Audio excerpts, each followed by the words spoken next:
Welcome to the 117th episode of the Reading and Writing Podcast. I'm your host, Jeff Rutherford.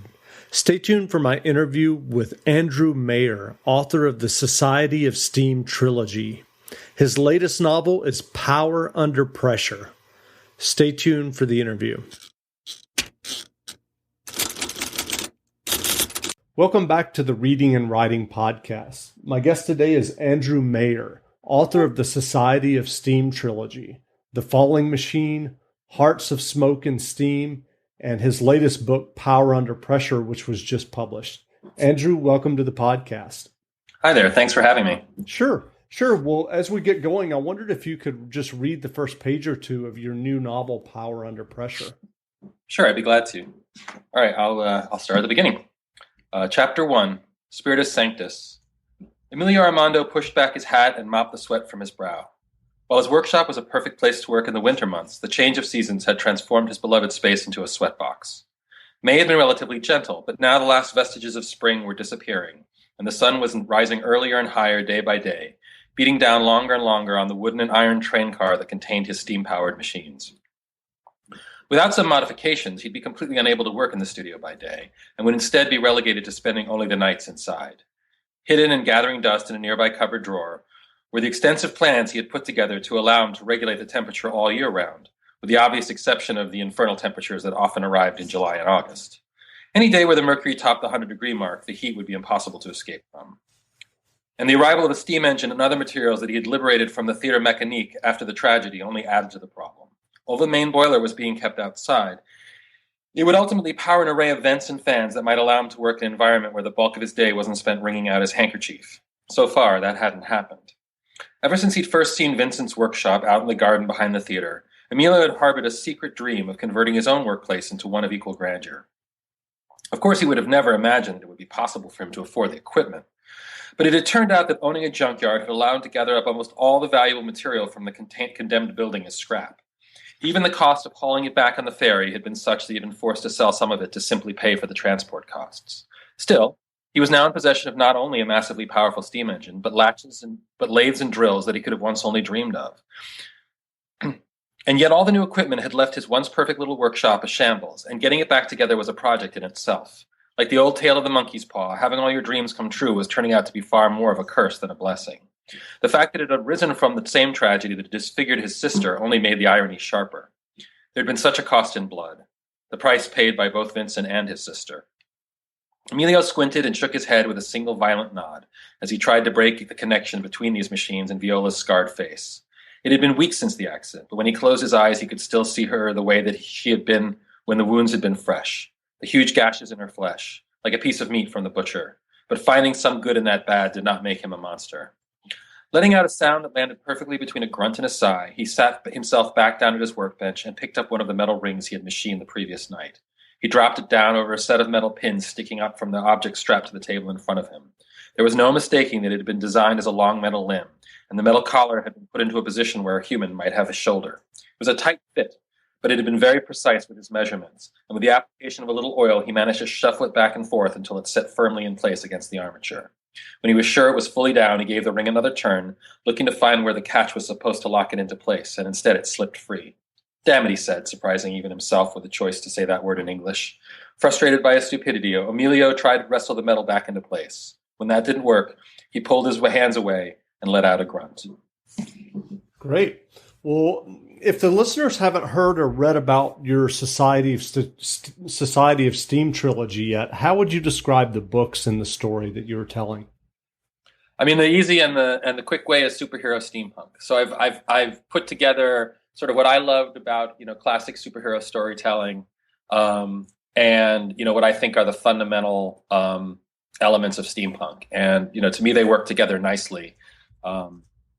Create a world where so it's a story of a superhero team, both the dissolution of an old team of superheroes, the Society of Paragons, and sort of the corruption inside of them that tears them apart, and the birth of a new superhero team called the Society of Steam, that sort of rises up from the ashes of the old team.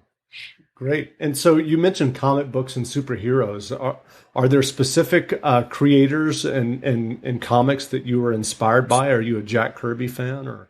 Yeah, well, the third book is dedicated to him, so I'd say that's a giveaway right there. I actually met Jack Kirby. I got to interview him before he died back in like 1992.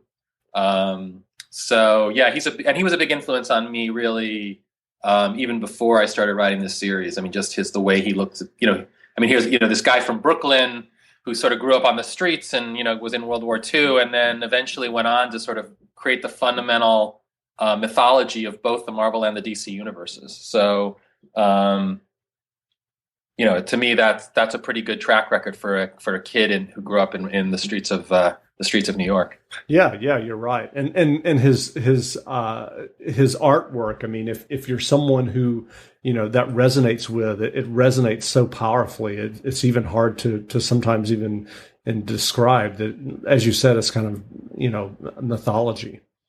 Yeah, I mean, he was really into it. I mean, and I mean, I think he wanted to tell these stories of fathers and sons, and great. So, I mean, the story I always tell about the interview was was the point where he's like, talking about the Silver Surfer, the character, the guy who rides through space on a gleaming silver surfboard, and he's like, yeah, we saw these pictures of these guys out in California, and they were riding on the ocean on a stick, and I was like, what if this guy rides out in space on a stick? And I was like, right, great. He just had that way of taking these things and sort of, I mean, I think that's his art style too. It's like simple but powerful, right? Yeah, and it adds a lot of depth in there. And, I mean, you look at the Marvel movies now, I mean, I think a lot of, the reinterpretation, like the Thor movies especially, I'd say, are really deeply based on, that sense of grandeur that he created. Sure. Well, do you remember what gave you the original idea or inspiration for sitting down and writing the Society of Steam trilogy? Yeah, so I was trying to figure out, it's funny. I mean, originally it started out as a comic book pitch, unsurprisingly, although I would say that the funny thing about the series is that where the books end at the end of the third book is really where I would have started if I had been writing it as a comic series. And there's a lot of reasons for that, just in terms of the way the media work and the type of storytelling you want to do in different mediums. But I was at Burning Man I started writing it in 2007, and I was at Burning Man in 2006. And when I was walking around, a bunch of people showed up. There's a thing called the Neverwest Hall. It's HAUL. It's a freestanding, self-powered Victorian house that they've created over in Oakland, and they trotted out a fair amount. And it was at the time it was being pulled by a steam-powered tractor. This group, Kinetic Steamworks. I mean, I went back and figured out who all these folks were later. Right. But this thing shows up being pulled by this beautiful tractor, huge, handcrafted tractor, and then zipping all around it are these little cars with propane-powered steam engines. And, everybody's dressed up in Victorian clothes. And I was like, okay, this is kind of happening. Like, I can kind of feel this. And then one of the guys I worked with, Peter Overstreet, who's an illustrator, great illustrator, has worked on a bunch of video game stuff. I talked to him about it a little, and he's like, yeah, if you're going to place this really, 1860 to 1920 is your time period. And, I started looking at the history and I decided to place it in New York rather than London. And, I got really inspired by the construction of the Brooklyn Bridge as sort of this metaphor for the period. And so that's how I ended up with 1880, which is where the book is set now. And so, I ended up sort of being inspired and doing it in 1880s New York. And, New York was I couldn't imagine doing superhero. Like New York is so integrated to the world of superheroes that I love. You look at it goes back to Jack Kirby, right? And then also just, the Marvel 1960s stuff, which was a big inspiration for me as well. Sure. Well, steampunk is obviously a genre that continues to grow in popularity. How do you interpret it, and what appealed to you about that time period and that kind of the kind of trappings of steampunk? Yeah, I think it's interesting, right? I think when you look at a lot of other genres, there's a couple things that are different, right? One is that most genres come out of some massively successful piece of, especially fiction genres, come out of some massively successful book or movie that sort of inspires it, which steampunk hasn't really had. So that's interesting. And then, so, I often struggle because I think that one thing is with steampunk, there's a lot of different interpretations of where the strength of the genre is. But for me, the more I got into it and the more the time I spent with it, the realization that I had is that, the Victorian era is sort of the birthplace of our relationship with technology and, sort of our modern cultural philosophy, right? Modern Western cultural philosophy, I think was really, we're still living in their world to a greater or lesser degree. And that, and so what I like about it is that when you look sort of backwards through the telescope, right, they're looking towards the future where they're going to own the world and they're going to be, eating all these resources and taking over the world itself. And we're looking back and seeing sort of this naive beginning, but also a simpler world, right? Mm-hmm. And one of the powers I think about it, one of the reasons if you read that opening, right, I mean, that sort of a distillation of what people like and dislike about my writing, which is, the technical, the way that I move in, like the way that I sort of look at technical description. But I think it's a simpler time, right? It's objects that were crafted and that form followed function. You could look at what was in your hand and understand the intention of what it was supposed to do. Whereas, you look at an iPhone now, and if the thing wasn't turned on, you'd have no idea what to do with it. Right. So Interesting. it's about, I think part of the fascination of it is it's a metaphor that lets us sort of deconstruct our relationship with technology and the world around us. Right. You mentioned that you worked in the digital space, working on various video games. What were you doing? Were you doing coding? Were you writing, designing? What was that? So I've been designing games for almost 20 years. Well, for 20 years now. And so mostly game design. I've been a producer, designer, consultant. I've never been a coder. I mean, I've written code, but I've never had a game that has my code in it. Right. And yeah, I did do some narrative writing. It's interesting that I sort of have I don't mind doing writing for games. My problem as a designer is that I'm much more interested in interaction and gameplay. And I find that people tend to get very married to narrative. And, from a game design perspective, narrative is one of the most, fungible elements, right? It's like compared to everything else you have to do in a game, nothing's cheaper to change than story. Right. And as a writer, I know I can generate a lot of it fairly quickly. So, I tend to tell everybody, like, wait, story, my saying is story last, right? Use story as a way to have the interactions of your experience make sense. Gotcha. And I'm curious, obviously this is a writing and books podcast, but I'm a gamer myself. What games have you been playing in the last year or two that really impressed you, either on, a mobile device or an Xbox or PlayStation? Yeah, I'll be honest with you, my focus has been social mobile for the last few years. The last big Xbox game I played is Red Dead Redemption. Mm-hmm. Although Ken Levine and I, the BioShock guy, have been friends since we were kids. So, I'll be the first up to playing BioShock Infinite, no, without a doubt. On the mobile side, I love stuff. What have I played? For me, it's so tied to it's so tied to a means to an end. I love. There's a game called Punch. What is it? Is it Punch Quest? I love. There's Punch Quest, Happy Street. Like, there's a lot of stuff on the mobile devices that I've been playing the heck out of. I just played. There was a narrative one that I really liked. It was about fire, and I can't remember the name of it off the top of my head. That I picked up off the game store, and the Walking Dead game I thought was great.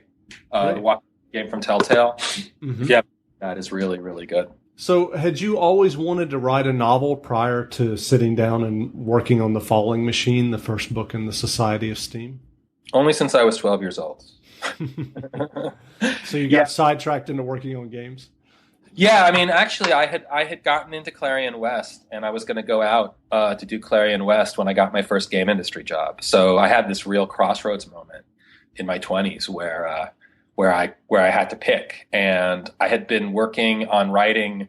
I was working as a consultant to the Mint, to the San Francisco Mint, and my job would be, I would get up, I'd have to be at the office at 7:30. I'd get out at 4:30. I'd go home.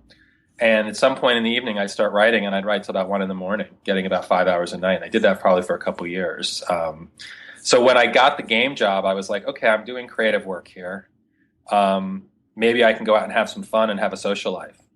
And I also felt like the thing that I ran into was at the time, and this was sort of, the previous era, the end of the well, sort of the cyberpunk era, right? The end of the cyberpunk era.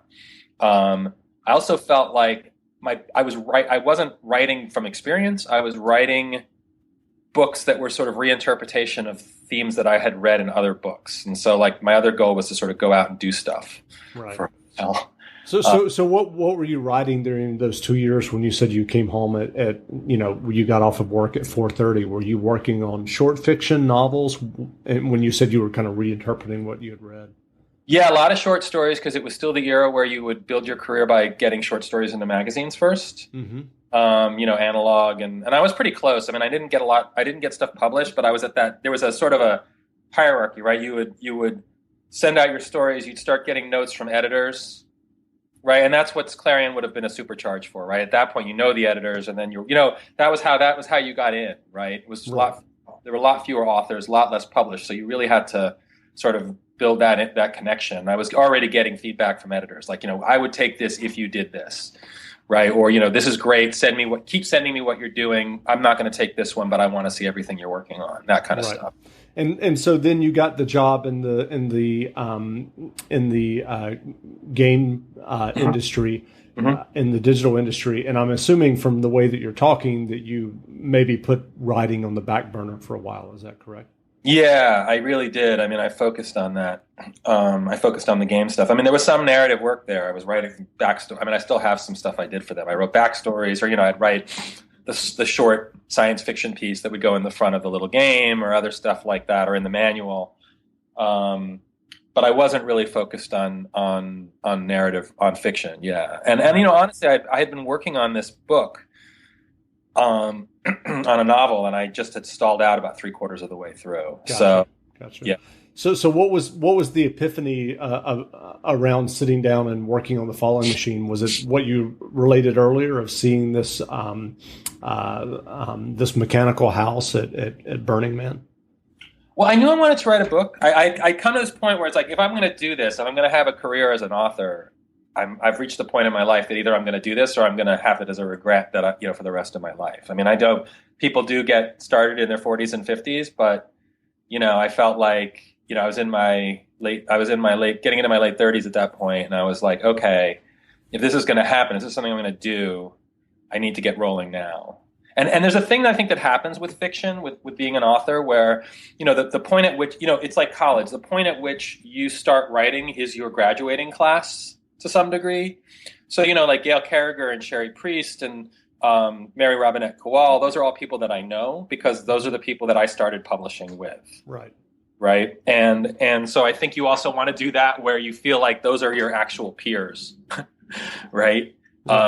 And that makes life a little easier and a little more fun. So I'm just curious. I don't mean to pry too much. I just So what was the kind of decision making process like for you? So you kind of started feeling like I don't want to get into my 40s and 50s.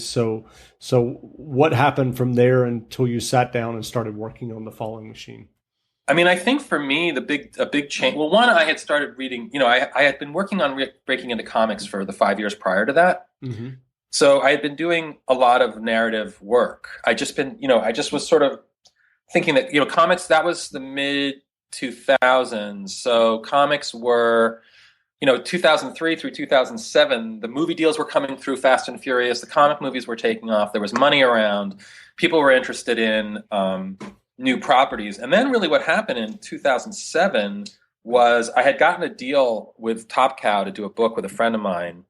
And when the economy crashed, a lot of the money deflated from there, and they canceled the book and said they were only going to work on existing IP, right?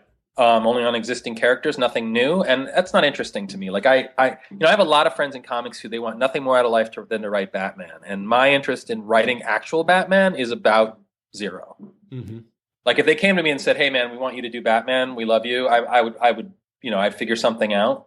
But my goal as a writer is not to build to.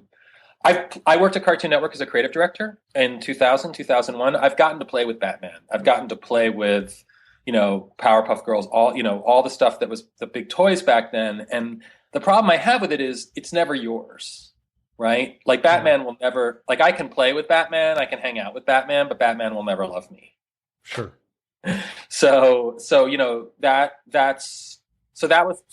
my interest in writing comics that were for existing IP was really limited, and I saw, books were a way that I could get back into creating my own worlds and my own characters. Sure. So what is your writing process like? Do you outline extensively, or are you more of an organic writer? Yeah, I don't know if I believe. I know that people claim that they're organic writers. That was why I never finished the previous novel. Like I'm not an organic writer in any way. Like in fact, like I ended up reading Robert McKee's storybook because I felt it had a lot of relevance to the comic stuff as well. And I just started out, and like he was like, look, you don't get one of the things he writes about in the back of the book where he gets the actual, he's like, whatever, 90% of it is really sort of philosophy, and the last 10% of the book is technique, right? But one thing he says at the back of the book is, don't write a word of dialogue until you've outlined your entire story, right? And made sure that you've created something worth telling.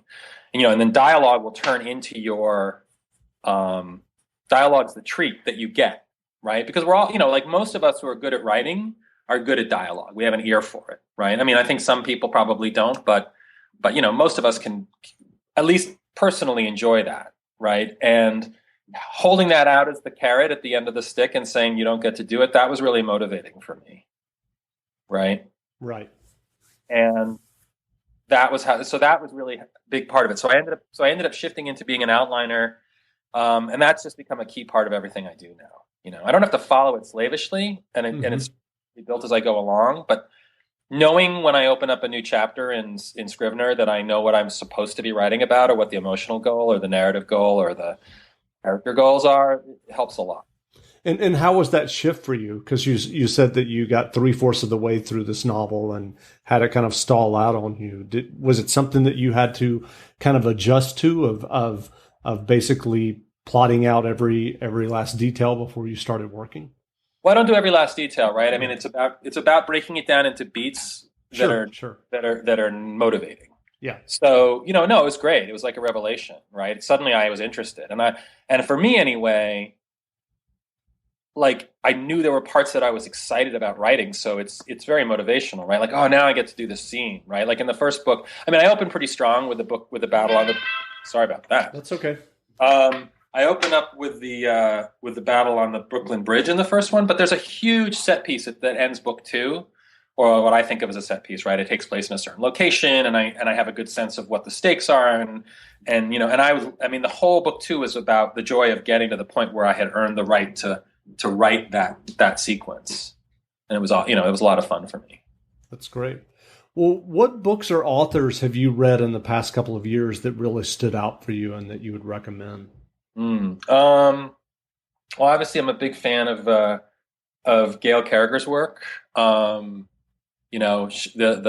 Parasol Protectorate stuff. I think she's just got a great sense of fun in that. I'm trying to think recent stuff. Yeah. Ready Player One. I love. I can't remember the name of the author of that one. I know what you're talking about. I can't think of the author either. I love Ernest Klein. Is that it? Okay, yeah, that's a great book. Also, they just came out with a movie of it. Guy who writes Dies at the End, I think, is a great book. Oh, Paolo Bacigalupi, also amazing writer. Love The Wind-Up Girl. Scott Westerfeld, huge influence on me. The fact, it was a really, I like him a lot, and I read his stuff, and then I didn't know he was going into steampunk when I went in. Right. And so it was like, oh man, how do I compete with, here's a guy that I really look up to and I think is amazing. Now he's on my turf, and I think, his books, obviously, his books are amazing. Who else am I thinking of? There's one other guy that I wanted to mention. Hold on a second. Let me think of. This is me typing his name in. Richard K. Morgan, another guy I love, and his new fantasy series, the Steel Remains stuff, is great. Like I love his stuff. And say his name again. I didn't catch it. What? I didn't catch his name. Can you say it again? Sure, Richard K. Morgan. Okay, got it. He did Altered Carbon books, and Altered Carbon was sort of a noir, and then he did Broken Angels and Woken Fury. So was it the same character in the same world that sort of switched genres in each novel? The Takeshi Kovacs books, which I think are great. And George Martin is a big influence. I love the first three of the Game of Thrones stuff, and obviously, I'll stick through it to the end. I think the series is, he's a great writer. I mean, I think I'll be interested to see that when the series is done, whether he goes back and sort of re-edits them. Because now it's hard to deny without any taking away anything from a guy who's obviously one of the kings of the industry right now. I think the books have become as much, whether he likes it or not, whether I like it or not, the books have become as much about the publishing schedule as they have about the narrative. Yeah, I'm a huge Game of Thrones fan, and I think I've read the series 2 or 3 times, and I agree with you. I think that I don't know. I mean, of course, it's not my place to say, given like you said, he's a giant, but I think the story kind of got away from him, in my opinion. Well, I mean, my feeling is this. I think with my own experience, right? You want a world that's deeper and richer than the story that you're telling, right? Because the idea that the tapestry is larger than the vision that you have inside of it is, I think, always really compelling to the reader, right? That you can walk off the edge of this world, off the edge of the frame that you're experiencing it in, and that you could imagine that there's more going on outside the edges than in your head. Sure. And I think for the first 3 Game of Thrones book, it really felt that way. And somewhere in the last 2 novels, I feel like he's put everything, all the backstory onto the page. Yeah. I know who's everybody. I know when I meet a new character, I know what the battle that their uncle lost, right? That made them angry, so that they want to hurt Tyrion. It's not that I don't care about that. It's that if that doesn't feel sort of like intuited by the going back to game theory, right? Game design stuff. The one thing that I've learned over the years is that if I feel one thing I think is an important trick or technique, let's not call it a trick, is that if you tell the user what to do, they hate it. But if they discover what to do, even though that's what you intended, and they own it and they love it. Yeah. And I think that's what the Martin books have done for me, is that they feel at this point as if I don't get to intuit that, oh, maybe this guy has some bad blood with Tyrion. He's telling me exactly where that bad blood is coming from. And I'm sort of like, okay, then I don't really care. It's not really mine. I didn't really discover or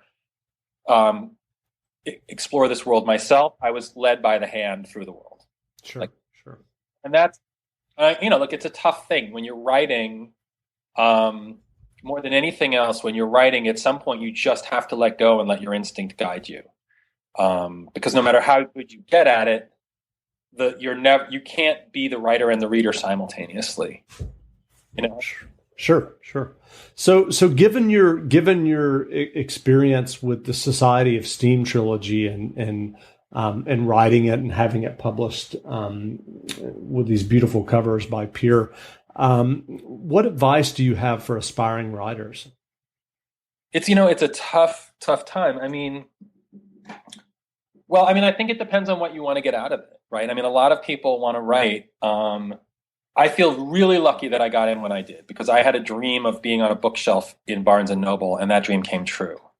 And I think the window for that dream to come true is pretty much over. I mean, there's 1,000 people or more who read my book because it was, blown out at Borders, right?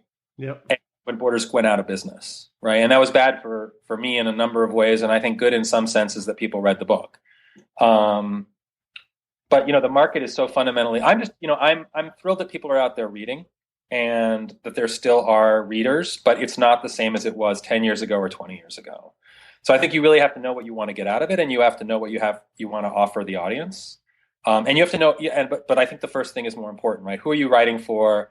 What's the craft that you're looking to build? And are you willing to be patient and build it as a craft? Because it's not something, and that's the danger of self-publishing, right? Is that you can publish anything. It's easy to get it out there. And, you need, and I don't think it's a mistake to get your early stuff out there. It's fine to put whatever you want on Amazon. Just commit to writing the next one and the next one and the next one. Sure. So what are you working on now? Do you have a follow-up plan for the Society of Steam? So I spent, 5 years, one thing I've learned about myself is that, like, unlike some authors, right, I don't shed a lot of short stories and other fiction while I'm working on a large body of work.